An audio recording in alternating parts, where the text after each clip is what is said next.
Je me souviens encore du cliquetis de la fourchette dans l'assiette, du parfum d'herbe qui flottait encore dans la cuisine et de la chaleur douce qui tremblait juste assez pour faire oublier l'air froid qui coulait sans cesse depuis la vieille fenêtre près de l'évier. Avant de commencer à regarder la vidéo, veuillez vous abonner à la chaîne, cela me motive à continuer à filmer.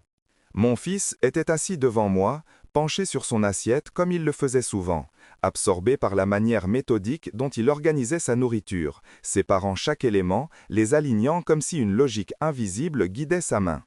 Je l'observais sans rien dire, laissant mes pensées dériver sur cet équilibre fragile que je tentais de préserver depuis des années. Un équilibre qui, malgré sa délicatesse, formait le noyau même de notre vie. C'était un soir ordinaire, un de ces soirs où rien ne semblait pouvoir briser la continuité, un de ces instants familiers qui paraissaient éternels. Pourtant, au cœur de cette simplicité, quelque chose allait se fissurer, quelque chose que je ne pouvais ni anticiper ni repousser. Le téléphone vibra à côté de mon verre d'eau, et je jetai un regard machinal vers l'écran sans intention réelle de l'attraper. Mais la vibration insista, une seconde fois, comme si elle cherchait à rompre le fil invisible qui liait ce moment à une fausse tranquillité. Je pris enfin l'appareil, et ce fut là, dans la lumière artificielle de l'écran, que je lus ces mots, à la fois nets et irréels, comme sortis de l'obscurité elle-même. « Lève-toi et pars, ne dis rien à ton fils. » Pendant quelques secondes, je ne respirais plus. Le monde sembla reculer, se dissoudre en une brume sonore où les seuls bruits réels étaient ceux produits par mon propre corps. Le battement lourd de mon cœur, le souffle court et presque silencieux, la tension qui montait dans ma nuque comme une corde concert trop fort. Je relus le message plusieurs fois, espérant y trouver un sens différent. Une mauvaise blague, une erreur, un numéro inconnu cherchant à jouer un tour sinistre. Mais il n'y avait rien de tout cela dans ces mots. Ils étaient écrits avec une précision troublante, une urgence sèche, sans explication, sans contexte, sans menace explicite, mais avec quelque chose de beaucoup plus profond, une certitude implicite que l'ordre devait être suivi immédiatement. Je levai les yeux vers mon fils, qui continuait calmement son repas. Le contraste entre l'horreur silencieuse qui montait en moi et sa tranquillité presque solennelle me frappa de plein fouet. Il ne se doutait de rien. Sa posture relâchée, son front légèrement froncé par la concentration, sa respiration régulière, tout respirait l'innocence d'un moment simple, d'une routine à laquelle il s'accrochait peut-être autant que moi. Je me rendis compte que si je bougeais trop brusquement, il le remarquerait tout de suite. Il avait cette sensibilité étrange qui lui faisait percevoir les changements dans mon comportement avant même que j'aie conscience de les manifester. Mais je ne pouvais pas lui dire quoi que ce soit. Le message l'interdisait. Et en moi, malgré la terreur qui s'installait, un instinct primitif me soufflait de l'écouter, de ne pas prendre le risque de vérifier, de ne pas chercher à comprendre avant d'avoir mis mon fils en sécurité. Je restais assis encore quelques secondes, essayant de comprendre ce que j'étais censé faire. Partir signifiait se lever, prendre mes clés, sortir, mais cela impliquait de laisser mon fils derrière moi. Or, tout en moi refusait cette idée. Je ne pouvais pas l'abandonner, même un instant, même pour quelques minutes. Je ressentais une responsabilité écrasante, comme si je portais la totalité du monde sur mes épaules. Cependant, quelque chose dans ce message, quelque chose dans le ton, dans la manière dont il était formulé, me fit comprendre que ce n'était peut-être pas moi qu'on voulait protéger en priorité. Peut-être que c'était lui, ou peut-être que c'était moi, et qu'on me demandait de m'éloigner pour éviter un danger que je ne pouvais pas encore concevoir. L'ambiguïté me détruisait déjà, rongeant chaque pensée que j'essayais de structurer. Je reposais lentement mon téléphone et tentais de me concentrer sur ma respiration. À l'intérieur, un tumulte que je n'avais pas senti depuis des années se réveillait lentement. Une angoisse ancienne que j'avais appris à enterrer profondément après les moments les plus sombres de ma vie. Je savais que si je laissais cette panique m'envahir, je perdrais la capacité d'agir. Je devais rester lucide, même si tout autour de moi semblait soudain basculer dans une zone où les règles ordinaires ne s'appliquaient plus. Je me contentais d'observer mon fils encore quelques secondes, essayant de graver cet instant dans ma mémoire, au cas où la suite m'obligerait à affronter quelque chose de définitif. L'air dans la pièce me parut plus dense, comme chargé d'électricité statique. Je devins conscient de chaque son autour de moi. Le léger ronronnement du réfrigérateur, le tic-tac régulier de l'horloge suspendue au mur, le bruit lointain des voitures sur la route, et même le craquement de la vieille table en bois sous mon bras. Tous ces bruits, si familiers pourtant, prenaient une dimension presque irréelle, comme si j'écoutais la bande-son d'une vie qui ne m'appartenait plus tout à fait. La simple idée de me lever semblait appeler une série d'événements que je ne pourrais plus arrêter ensuite. Je ne savais pas qui m'avait envoyé ce message, ni pourquoi, mais j'avais appris, à travers les années, à reconnaître les signes précurseurs de quelque chose d'inexplicable, quelque chose que je ne pouvais pas repousser simplement en refusant d'y croire. Ma vie avait été ponctuée de moments où l'irrationnel s'était immiscé dans la réalité avec une évidence presque logique, des moments où l'intuition profonde m'avait sauvé de décisions que j'aurais prises si j'avais écouté la raison. Ce message appartenait à cette catégorie-là, je le sentais, et ce sentiment, viscéral, me poussait à ne pas perdre un instant de plus. Je pris une décision. Une décision silencieuse, derrière laquelle se dissimulait une peur immense, mais aussi une détermination froide. Je devais me lever, je devais partir, je devais suivre cet ordre, sans savoir pourquoi. Mais il n'était pas question de laisser mon fils seul. Je n'allais pas lui dire un mot, comme on me l'avait demandé, mais j'allais l'emmener avec moi. Ce choix était irrévocable. Je me levais très lentement, tâchant de bouger avec une fluidité naturelle, pour ne pas attirer son attention. Le simple fait de redresser mon corps me donna l'impression qu'un poids énorme se détachait de ma cage thoracique, mais immédiatement, une autre pression, plus lourde encore, prit sa place dans mon ventre. Je fis quelques pas vers le couloir, comme si j'allais simplement chercher quelque chose. Je pris mes clés, mon portefeuille, mon manteau. Tout se fit dans un silence étudié, chaque geste calculé pour ne produire aucun signe inhabituel. Quand je revins vers la cuisine, mon fils leva brièvement les yeux vers moi. Son regard se posa sur mon visage, mais je fis de mon mieux pour rester neutre, calme, presque absent. Je lui posai simplement une main sur l'épaule, comme pour lui signifier que nous allions sortir un instant. Je n'avais pas besoin de lui parler.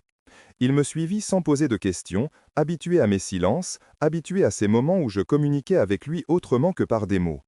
Cela me frappa soudain. Notre complicité silencieuse devenait maintenant une arme, un outil qui nous permettait de nous adapter à une situation dont il ignorait tout. Je l'accompagnai vers la porte d'entrée. Chaque pas résonnait dans mon esprit comme un écho d'adieu à ce lieu familier.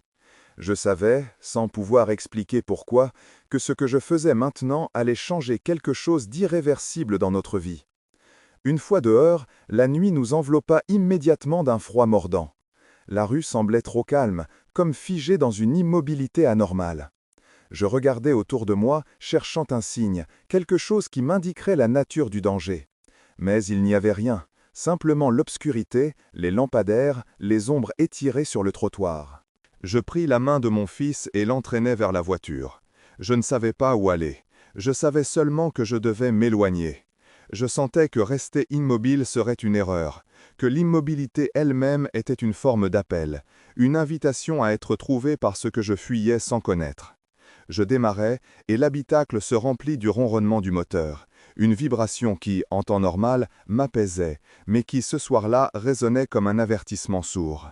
Je roulais sans destination précise, simplement guidé par le besoin d'avancer, de créer de la distance entre nous et la maison que nous venions de quitter.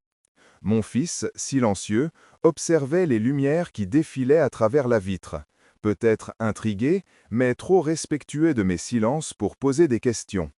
Je n'osais pas le regarder. Une partie de moi craignait de voir dans ses yeux un reflet de ma peur. C'est au troisième virage que je commençais à comprendre que quelque chose n'allait pas autour de nous. Peut-être était-ce la répétition de silhouettes immobiles aux fenêtres, peut-être la sensation de route trop vide pour un soir ordinaire, ou peut-être simplement cette impression viscérale que nous étions observés. Je jetai un regard dans le rétroviseur et pour la première fois, je crus voir une silhouette nous suivre, une voiture sans phare glissant à bonne distance derrière nous, presque collée à l'ombre de la rue. Je ne ralentis pas, je ne m'arrêtai pas, je fis simplement semblant de continuer normalement, même si à l'intérieur de moi la terreur commençait à prendre une forme tangible. Je pris la sortie de la ville en espérant gagner de la distance dans des zones moins éclairées, et ce fut là, sur cette route désertée, que je compris que nous ne faisions pas que suivre un ordre mystérieux. Nous étions en train de fuir quelque chose qui nous avait déjà trouvés. La route s'étirait devant moi comme un long serpent d'asphalte qui semblait fuir au même rythme que mes pensées. Je conduisais sans réfléchir, ou plutôt je laissais mes mains agir avec l'automatisme d'années d'habitude, tandis que mon esprit, lui, se heurtait à des questions auxquelles aucune réponse ne pouvait satisfaire l'urgence étrange qui nous enveloppait. À côté de moi, mon fils restait immobile, presque trop calme, observant fixement les lignes blanches qui défilaient comme si elles contenaient un sens secret que lui seul pouvait deviner. Je sentais sa présence comme une encre précieuse, une force silencieuse qui, malgré son jeune âge, stabilisait quelque chose en moi. Mais je savais aussi que cette force fragile pouvait se briser à tout instant si je prenais une mauvaise décision. La voiture derrière nous persistait, gardant toujours la même distance, suffisamment loin pour se fondre dans l'ombre, mais suffisamment près pour qu'un instinct ancestral me crie qu'elle nous suivait intentionnellement. Je ne savais pas depuis combien de temps elle était là. Peut-être depuis la maison, peut-être depuis bien avant, depuis un moment que je n'avais jamais remarqué. L'idée que quelqu'un avait pu nous observer pendant des jours, des semaines peut-être, me donna un frisson glacé qui remonta le long de ma colonne vertébrale. Je pris un virage serré, espérant surprendre la voiture noire, mais lorsqu'elle réapparut dans le rétroviseur une dizaine de secondes plus tard, parfaitement alignée à la même distance, je compris que je ne la séparerais pas ainsi. Il y avait une précision dans sa manière de suivre, une régularité presque inhumaine, comme si elle anticipait chacun de mes gestes avant même que je ne les exécute. Je n'avais pas affaire à un conducteur distrait ou à un hasard malheureux. Quelqu'un nous suivait réellement. Je tentais de ralentir légèrement, comme pour tester sa réaction, et je sentis la tension dans mes épaules devenir presque insupportable lorsque la voiture imitait exactement mon rythme, ralentissant avec une douceur calculée. Je compris alors que nous étions pris dans une sorte de filet invisible et que suivre le message avait peut-être été la seule option encore disponible pour éviter quelque chose de pire. La nuit semblait s'épaissir autour de nous. Les arbres formaient des silhouettes tordues de part et d'autre de la route, comme des géants noirs inclinés vers nous. Les phares découpaient des fragments de réalité qui disparaissaient presque instantanément derrière nous, engloutis par l'obscurité. Je me rendis compte que je n'avais plus la moindre idée de l'endroit où nous allions. Les panneaux défilaient trop vite pour que je puisse les lire, et même si je les avais lus, je n'aurais pas su ce qu'ils signifiaient vraiment. Ce territoire, soudain, me semblait étranger, comme si j'avais franchi une frontière invisible qui séparait ma vie d'avant et celle dans laquelle je me trouvais maintenant. Je fis un effort pour respirer plus lentement, pour éviter que la panique ne brouille davantage mes pensées. Il fallait que je réfléchisse à ce qui se passait réellement. Le message, la demande de partir sans prévenir mon fils, la voiture qui nous suivait, la maison que j'avais quittée sans même vérifier si quelqu'un s'y trouvait déjà. Était-il possible que le danger ne soit pas derrière nous, mais devant? Était-il possible que ce message soit une manipulation, une manière de me pousser à agir d'une certaine manière? Je ne pouvais plus me fier à grand-chose, mais je savais une chose, tant que mon fils était avec moi, je ne pouvais pas me permettre de douter trop longtemps. Le doute, dans une situation comme celle-ci, pouvait être fatal. Je continuais de rouler jusqu'à ce que les lumières de la ville disparaissent complètement dans le rétroviseur, remplacées par une obscurité brute presque totale. La lune, voilée par des nuages épais, ne donnait qu'une pâle lueur qui faisait scintiller la route par endroits. Je pris une petite route secondaire, espérant pouvoir semer notre poursuivant dans un dédale de virages serrés. Mais la voiture noire resta imperturbable, comme si elle connaissait mes intentions avant même que je ne les conçoive réellement. Le silence dans la voiture devint de plus en plus pesant. Je sentais mon fils bouger légèrement, peut-être pour mieux voir dehors, peut-être parce qu'il percevait la tension qui régnait en moi. Ce silence, d'habitude si apaisant entre nous, prenait maintenant une dimension presque suffocante. Je me surpris à vouloir lui parler malgré l'interdiction du message, à vouloir lui dire quelque chose, n'importe quoi, pour lui faire comprendre que tout allait bien, même si je savais que rien n'allait. Je me retins. Je ne pouvais pas briser la règle imposée par le message, même si je ne comprenais pas encore pourquoi. Je finis par apercevoir une aire de repos presque entièrement plongée dans l'obscurité, éclairée seulement par une lampe blafarde qui vacillait comme si elle luttait contre l'extinction. Je pris la sortie brusquement, espérant prendre la voiture de vitesse et la forcer à se montrer plus clairement. Je stationnai au fond du parking, dans une zone sombre, coupai les phares et éteignis le moteur. Le silence me renversa presque, tant il était total. Seul le souffle léger de mon fils à mes côtés rappelait que je n'étais pas complètement seul dans cet enfermement nocturne. Je fixais longuement la route par laquelle nous étions arrivés, cherchant la silhouette du véhicule qui nous suivait. Pendant une longue minute, rien n'apparut. Je commençais à me demander si je ne m'étais pas imaginé la poursuite, si mon esprit, saturé par la peur, n'avait pas créé une menace inexistante. Mais juste au moment où un fragment de soulagement tenta de s'installer en moi, les phares de la voiture noire jaillirent soudain dans l'obscurité. Elle s'arrêta à l'entrée de l'aire de repos, moteur toujours en marche, mais n'avança pas. Elle resta simplement là, immobile, comme si elle observait nos mouvements à distance. Un frisson parcourut chaque fibre de mon être. Je savais que nous étions piégés. Il n'y avait qu'une seule issue à ce parking, et la voiture la bloquait avec une précision délibérée. L'idée de descendre et d'abandonner la voiture me traversa l'esprit, mais je compris aussitôt que c'était impossible. Je ne pouvais pas exposer mon fils à quelque chose que je ne comprenais pas encore. Je devais garder le contrôle. Je devais gagner du temps. Je restais immobile, respirant lentement, observant la voiture reculer dans la pénombre. Je perdis la notion du temps. Peut-être furent 5 minutes, peut-être 20. Tout ce que je savais, c'était que la voiture n'avait pas bougé d'1 centimètre, comme si elle attendait que je fasse un geste. Cette immobilité avait quelque chose de plus effrayant que n'importe quelle poursuite. Elle n'était pas pressée, elle nous avait déjà. Je sentis alors mon téléphone vibrer dans ma poche. Une vibration courte, brutale, qui me fit sursauter. Mon cœur s'emballa immédiatement. Je le sortis avec une lenteur calculée, presque terrifiante, craignant ce que j'allais découvrir. L'écran s'illumina, révélant un nouveau message venu du même numéro inconnu. Cette fois, le message était encore plus déstabilisant que le premier, non pas par son contenu, mais par ce qu'il révélait de la situation. Il disait simplement « Ne bouge pas ». Je restais paralysé. Le message venait d'arriver au moment exact où j'envisageais de reprendre la route, de faire demi-tour ou de forcer un passage. Quelqu'un nous observait, et pas seulement la voiture. Quelqu'un, quelque part, voyait nos gestes, savait nos intentions et contrôlait nos options. Le monde autour de moi devint soudain trop grand, trop ouvert, trop vulnérable. Je n'étais plus sûr que nous étions seuls dans ce parking.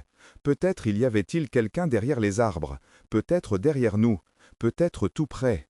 Le monde autour de moi devint soudain trop grand, trop ouvert, trop vulnérable. Mon fils posa doucement sa tête contre la vitre, comme s'il cherchait à comprendre ce qui se passait.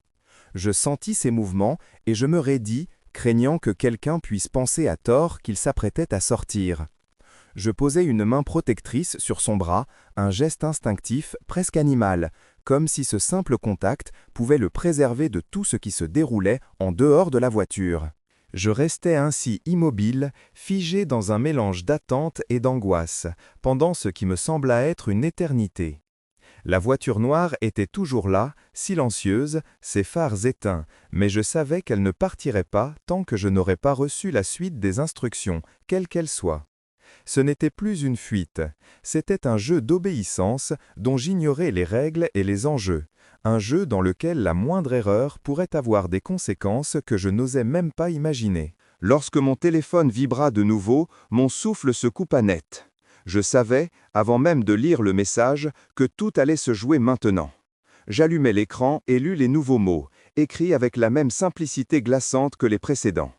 Il disait « On va t'aider. Ne fais rien de plus. Regarde ton fils. » Je tournai lentement la tête vers lui, cherchant une explication, mais ce que je vis dans la pénombre du tableau de bord réveilla en moi une terreur plus profonde encore que tout ce que j'avais ressenti depuis le début. Je compris que ce n'était pas moi que le message visait. C'était lui. Restait un long moment à observer mon fils, cherchant dans ses traits, dans l'infime mouvement de ses paupières, dans le rythme calme de sa respiration, quelque chose qui justifierait la terreur qui se diffusa lentement dans tout mon corps. Le message me demandait de le regarder, comme si cette simple action allait révéler une vérité dissimulée depuis longtemps, une vérité que je n'avais jamais su interroger.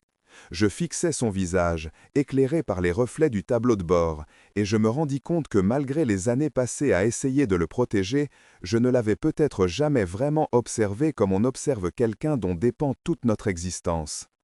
Il y avait dans ses traits une sérénité presque étrangère à la situation, comme si rien de ce qui se passait autour de nous ne le concernait ou ne l'effleurait. Sa tranquillité était si profonde qu'elle en devenait presque irréelle, et je me surpris à me demander si je ne prêtais pas soudain à son silence un sens que je n'avais jamais voulu percevoir. Je repensais aux années écoulées, à ces petits moments où il semblait entendre quelque chose que je n'entendais pas, à ces instants où il regardait dans une direction vide, comme s'il percevait un mouvement imperceptible pour moi. J'avais toujours attribué cela à son caractère, à sa manière de traiter le monde différemment, à cette sensibilité unique que j'avais voulu croire innocente, naturelle, presque lumineuse. Je n'avais jamais pensé que ces comportements pouvaient avoir un lien avec autre chose, avec quelqu'un d'autre, ou avec quelque chose que je ne pouvais pas comprendre. Mais maintenant, dans cette voiture immobile au milieu d'un parking désert, entourée par une obscurité menaçante, je me rendis compte qu'il y avait peut-être eu, depuis longtemps, des signes que je n'avais pas voulu voir. Je me rappelais soudain ce jour où il était revenu de l'école, les vêtements couverts de poussière, comme s'il avait roulé dans la terre, mais sans aucune trace de blessure. Il ne m'avait pas expliqué comment il s'était retrouvé ainsi, et j'avais fini par oublier l'incident. Je me rappelais aussi ces nuits où je le trouvais réveillé sans raison, assis dans son lit, le regard fixé sur un coin de la chambre, immobile, comme s'il écoutait quelque chose qui se murmurait dans l'air. Je me rappelais ces moments où il savait que j'allais entrer dans une pièce avant même que j'aie posé la main sur la poignée, ou lorsqu'il semblait comprendre mes décisions avant que je les explique. Je n'y avais jamais vu autre chose qu'une intuition enfantine, un lien profond et inexplicable entre nous. Mais maintenant, ces fragments s'organisaient autrement, prenant une cohérence sinistre à la lumière des messages. Je relus mentalement les mots. « On va t'aider. Ne fais rien de plus. Regarde ton fils. » Ce n'était pas une accusation. Ce n'était pas une menace. C'était comme une révélation ténue, un point de bascule où ce que je croyais savoir de ma propre vie commençait à se dissoudre. Je sentis ma gorge se serrer. Je posai une main tremblante contre la vitre, comme si ce simple contact pouvait me ramener à quelque chose de tangible. Mais la surface froide me fit au contraire comprendre à quel point j'étais seul dans cette situation. Une solitude immense, soudain, qui me fit comprendre que depuis le début de cette fuite, depuis le premier message, tout avait été dirigé non pas contre moi, mais autour de mon fils, comme une orbite silencieuse que je n'avais jamais pu percevoir. Je fermai les yeux un instant, essayant de calmer la tempête qui me traversait. Je me sentais dépassé, comme si une vérité trop immense pour être portée par un seul homme pesait brusquement sur mes épaules. Je ne savais pas ce que je devais faire maintenant. Rester immobile, attendre un nouveau message, observer un danger dont j'ignorais la forme. Je réalisais que dans tout cela, la seule chose que j'avais encore était le battement de cœur lent et régulier de mon fils à côté de moi, comme un signal faible mais essentiel qui me rappelait que tout ce que je faisais encore avait un sens, un but. Je rouvris les yeux. La voiture noire était toujours là, à distance, mais quelque chose avait changé. Les phares étaient désormais allumés, formant deux cercles de lumière parfaitement immobiles sur l'asphalte, comme des yeux qui observaient sans cligner. La silhouette du véhicule restait indistincte, mais je sentais une présence plus forte qu'avant, une intensité dans l'air qui faisait vibrer quelque chose en moi, comme si une décision finale approchait. L'obscurité devenait plus lourde, comme si elle se densifiait autour de nous, resserrant ses contours pour mieux nous isoler. Je sentis alors mon fils poser doucement sa main sur mon bras, un geste si simple, si pur, mais qui me transperça d'une émotion brutale. Ce contact me ramena à l'essentiel. Il était là, il était vivant, il était mon fils. Peu importe ce que signifiait le message, peu importe ce que ces gens savaient ou croyaient savoir, rien ne pourrait jamais me retirer cette vérité. Je savais que tout ce que je devais faire maintenant, c'était le protéger coûte que coûte, même si je ne comprenais pas encore de quoi exactement. Mon téléphone vibra une nouvelle fois, brisant le silence dans un souffle électrique. Je sursautai et sentis un vertige me gagner, comme si chaque nouveau message me rapprochait d'une frontière invisible, d'un point de non-retour. Je le pris enfin, avec une lenteur presque sacrée, conscient que chaque mot aurait un poids immense. L'écran se ralluma, révélant une nouvelle phrase, encore plus déroutante que les autres. Le message disait « Il n'est pas en danger. Toi, si. Quitte la voiture, maintenant !» Une vague de chaleur remonta brusquement dans ma poitrine, suivie d'un froid glacial qui m'engourdit les mains. La contradiction était trop forte. On me demandait de quitter la voiture, de sortir, de m'éloigner de mon fils. Le premier message me disait déjà de partir sans lui. Celui-ci insistait. Je compris alors que tout, depuis le début, n'avait jamais été dirigé contre lui. C'était moi que quelqu'un voulait isoler, séparer, éloigner. Mais pourquoi? Qu'avais-je fait? Qui était derrière ça? Je n'avais rien dans ma vie qui puisse justifier une manipulation aussi soigneusement orchestrée. Je n'avais pas d'ennemis, je n'avais pas de dette. Je vivais simplement, modestement, en m'occupant de mon fils, en essayant de créer pour lui un environnement dans lequel il pourrait grandir en sécurité, loin des tempêtes de mon passé. Mais justement, mon passé, était-il vraiment aussi lisse que je voulais le croire? Avais-je oublié quelque chose? Ou quelqu'un? Je sentis mon souffle se faire plus court. Une angoisse brute m'assaillit. Et si tout cela remontait à bien avant mon fils, bien avant notre vie actuelle? Et si quelqu'un m'avait retrouvé après toutes ces années? Et si ce passé, que j'avais fui ou enterré, revenait maintenant me réclamer d'une manière que je n'avais jamais anticipée? Mon esprit fouillait, cherchait, mais tout semblait flou, comme si une partie de moi refusait d'ouvrir la porte à des souvenirs que j'avais peut-être scellés volontairement. La voiture noire ne bougeait toujours pas. Pourtant, je sentais que quelque chose à l'intérieur d'elle changeait. Un mouvement infime, une pulsation presque invisible dans l'air, comme une respiration. Mon cœur battait si fort que j'avais l'impression qu'il allait rompre mes côtes. On me demandait de sortir, on m'ordonnait presque de le faire. Je savais que si je ne suivais pas cette instruction, quelque chose de pire pourrait se produire. Je regardai mon fils une dernière fois. Il restait calme, paisible, presque lumineux dans l'obscurité.